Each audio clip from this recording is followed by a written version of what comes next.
Et donc le rouge, Mâcon Pierre Clos. Donc là, on passe aussi sur du gamay. Voilà, c'est ça. Donc c'est un Mâcon rouge 2012. Le cépage c'est du gamay. C'est un vin qui est plutôt issu de vieilles vignes. D'accord. Vieilles vignes sur le domaine, c'est des vignes qui ont plus de 70 ans d'âge. Ouais, donc ça fait. Donc on ramasse à la main. Parce qu'on sur le domaine, en fait, on vendange et à la main et à la machine. D'accord. Et pour le coup, cette parcelle est ramassée à la main.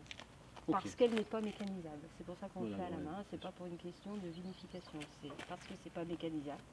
Donc ça, c'est un vin qui est plutôt assez représentatif de la Bourgogne du Sud en ce qui concerne les gamay.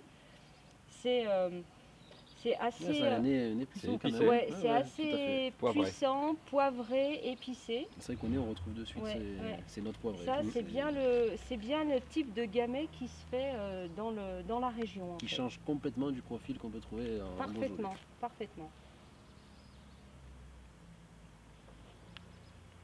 En bouche, c'est la même chose. Alors, c'est des vins qui sont quand même relativement légers, qui ont une belle note de fruits, mais on sent toujours ce côté poivré. Bien sûr. Et Ouais. donc, du coup, ça nous permet de le partager avec... c'est le vin facile à boire entre potes, entre amis, avec un petit mâchon, de la charcuterie ou éventuellement des fruits frais aussi, des fruits rouges frais. Nous, on l'aime beaucoup au printemps avec des fraises, avec C'est la intéressant. framboise, le chocolat, la tarte au chocolat noir, c'est extra avec.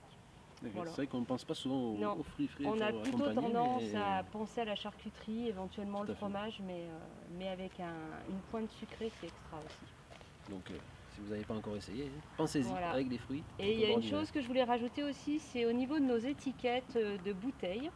Sur cette étiquette, il y a un oiseau. Cet oiseau, c'est une pie.